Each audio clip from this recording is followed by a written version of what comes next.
بسم الله الرحمن الرحیم.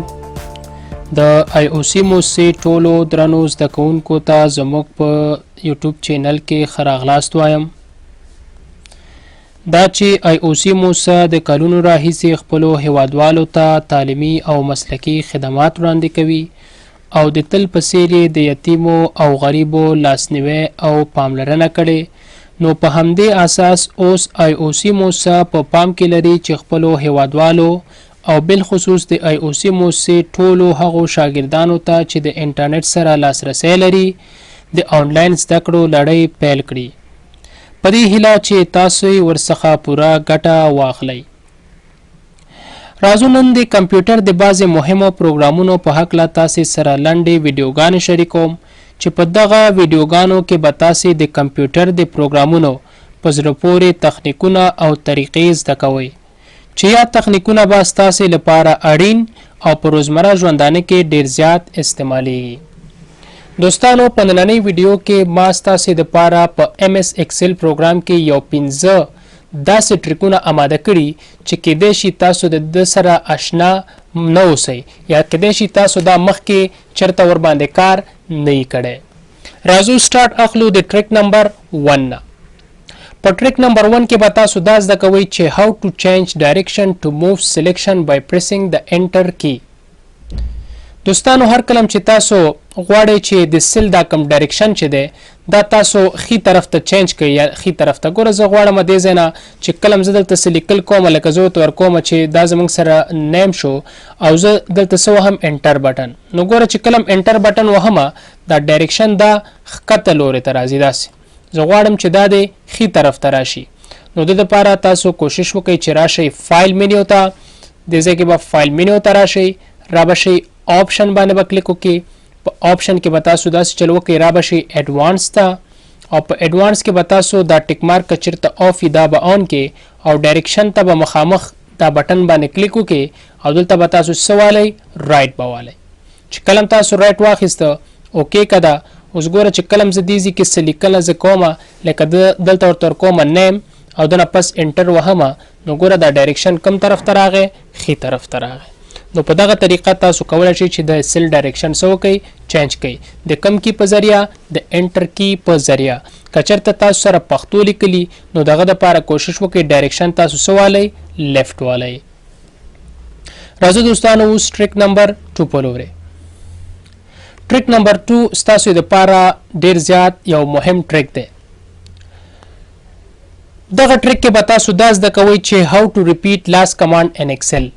څنګه کولی شو چې په MS اکسل پروګرام کې آخرینی کمانډ ریپیټ یا تکرار کو.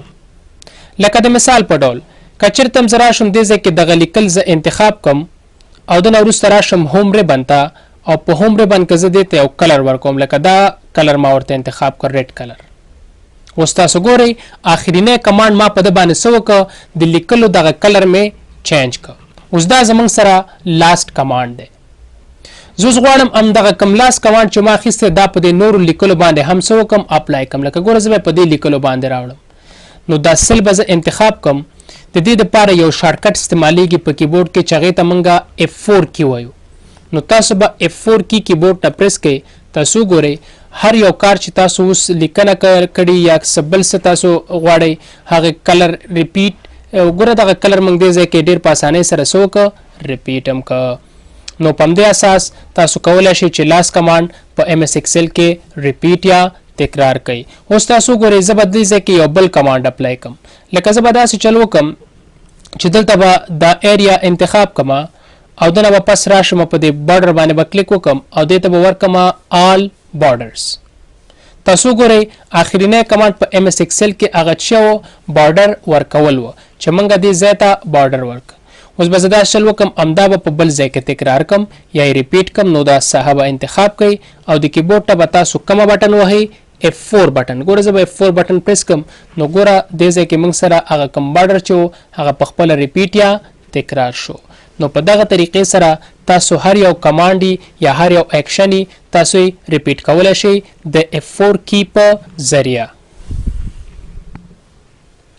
اوس راځو دوستانو د ټریک نمبر 3 په لورې.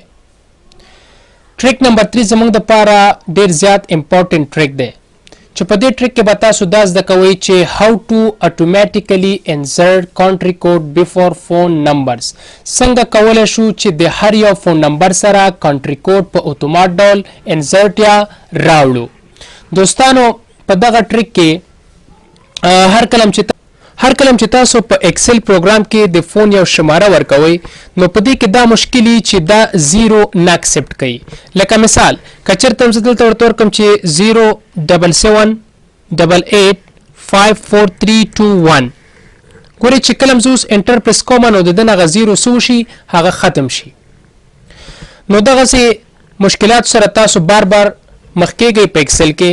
زه غواړم چې تاسو ته په دې ټریک نمبر 3 کې داسې طریقه وښیم چې هر کلم تاسو یو نمبر ورکوئ چې دغې سره د کنټري کوډ هم راشي او دغې سره د 0 په خپله څه وشي راشي.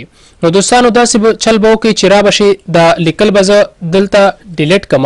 تاسو ته بیا د سر نه وښیم. زه به راشم دلته به په دې سل کې ودرېږم او دنه واپس تاسو راشي دې ځای کې دغه نمبر چې کوم ښکاري د دې خوا کې دغه سمال بټن د په د باندې به کلیک وکړئ چې دې ته موږ نمبر فارمیټ وایو.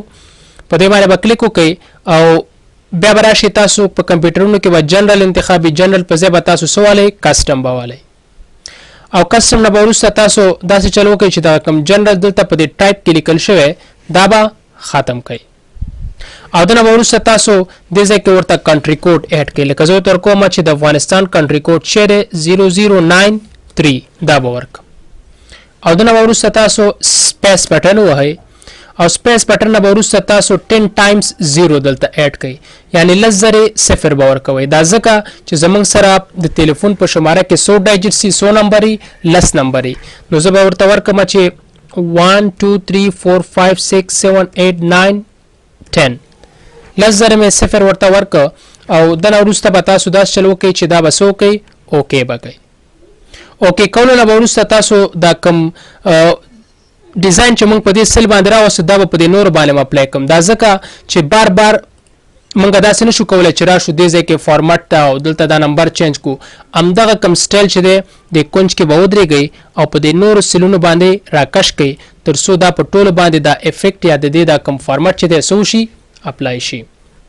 نو تاسو وګورئ اوس چې کله هر کلم زه ورته نمبر ورکوم لکه 07788643221 او دا مې انټر که تاسو وګورئ د سره څه وشو هغه 0093 هغه کانټري کوډ چې کوم دی هغه څه شو اډ شو.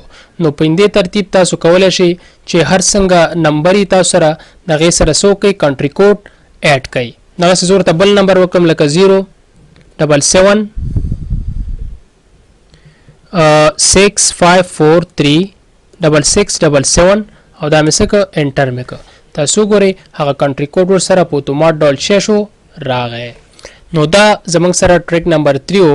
راځو اوس سټارټ اخلو ټریک نمبر 4 نه. په یاد ولرئ چې ټریک نمبر 4 زموږ سره دا هم ډېر زیات استعمالیږي په اکسل کې چې کله زه راشم دې ځای نه دلته ما څه لیکل کړي. دا ټریک موضوع دا ده چې how to paste copy data using enter key. څنګه کولی شو چې موږ ډیټا د یو ځای نه بل ځای ته کاپي پیسټ کو د کم کی په ذریعه د انټر کی په ذریعه. دوستانو هر کلم چې زه راشم دې ځای کې څه لیکل وکم لکه زه دلته ورته ورکوم چې IOC او دنه وروسته زه غواړم چې دا دې ځای نه بل ځای ته انتقال کم یا کاپي پیسټ کم.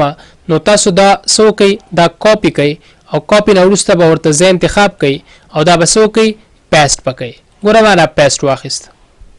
په دې کې خو یو دا ستونزه ده چې هر کلم تاسو پیسټ ډیټا د یو ځای نه کاپي پیسټ کوئ دا کوم سلیکشن چې دی دا دې ځای کې څه کېږي دا پاتې کېږي. بیا موږ راځو دې ځای کې دا انتخابو انټر وهو څه موږ ځان ته یو کار وکړو. نو تاسو به داسې چل وکئ چې هر کلم تاسو ډیټا د یو ځای نه بل ځای ته کاپي کوئ نو د انټر کی په ذریعه کوئ. څنګه زه به راشم دا لیکل به انتخاب کم دا به زه څه وکړم کاپي به کړم. نو ګوره دې ځای کې به په دې کاپي کمانډ باندې کلیک وکړئ او دنه به وروسته تاسو اوس پیسټ نه وهئ بلکې کیبورډ نه به انټر بټن پریس کړئ. تاسو ګورئ یو خو هغه سلیکشن هم ختم شو او بل دا چې موږ ته دا ډیټا ډېر په اسانۍ سره دې ځای کې څه وکړه پیسټ کړه. نو دا زموږ سره ټریک نمبر 4 راځو دوستانو ټریک نمبر 5 فلورې.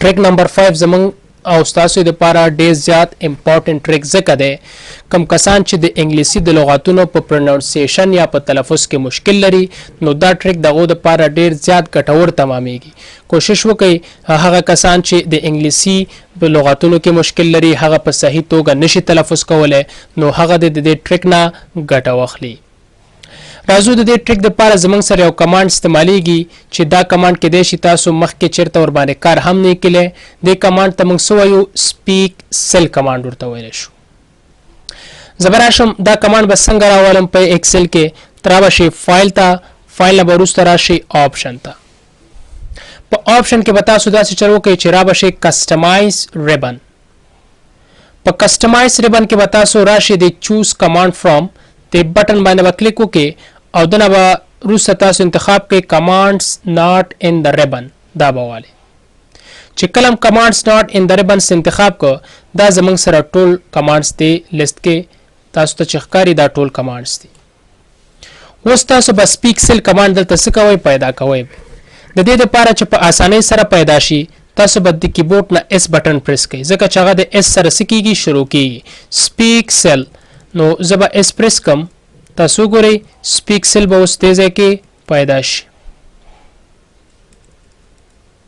دس از ګوره دا موږ سره سپیک سیل دی هر کله چې تاسو یو کمانډ د ریبن ته اضافه کوئ نو دې دپاره کوشش وکړئ یو نیو ټیب یا یو نوی ریبن څه وکړئ جوړ کړئ نو نیو ټیب ډېر په اسانۍ سره جوړیږي دلته الریډي ما جوړ کړی دی تاسو ګورئ دې ځای کې به چېرته شامل وي ګوره دا نیو ټیب دلته راغلی دی نو زه به دغه نیو ټیب څه وکړم دا به زه ریموف کما او د سر نه به تاسو ته جوړ کم نو ګوره جوړولو طریقه ډېره اسانه ده په دې نیو ټیب باندې به کلیک وکړئ او دنه واپس ګوره دا نیو ټیب دې ځای کې څه شو راغی اوس به دا سپیک سیل په دې کې دننه اډ کړئ نو ګوره اډ باندې کلیک وکړه دا دې ځای کې څه شو راغی او دنه پس کلیک وکړه اوکې باندې نو ګورئ زموږ سره دغه نیو ټیب دې ځای کې جوړ شو او په دې کې دننه دا سپیک سیل کمانډ اضافه شوی یا راغلی دی نو تاسو داسې چل وکړئ هر یو لغات کې چې مشکل په هغه باندې به کلیک وکړئ او دنه به وروسته سپیک سیل باندې کلیک کړئ ګوره دا په خپله درته څه کړي پرناونس کړي راځم دې ځای کې په ده باندې ودرېږم ګوره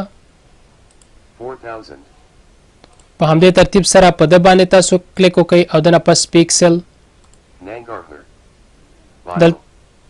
دې ځای کې کلیک وکړه او دنه په سپیک سیل نو دا ټریکس تاسو د لپاره ډیر زیات امپورټنت دی دا زموږ د نننۍ ویډیو وه انشاءالله راتلونکي ویډیوګانې مې ستاسو د لپاره هم ډیر زبردست ویډیوګانې اماده کړي تر بیا چې ستاسو چوپړ ته حاضرېږم په لوی او بخښونکي الله مو سپارم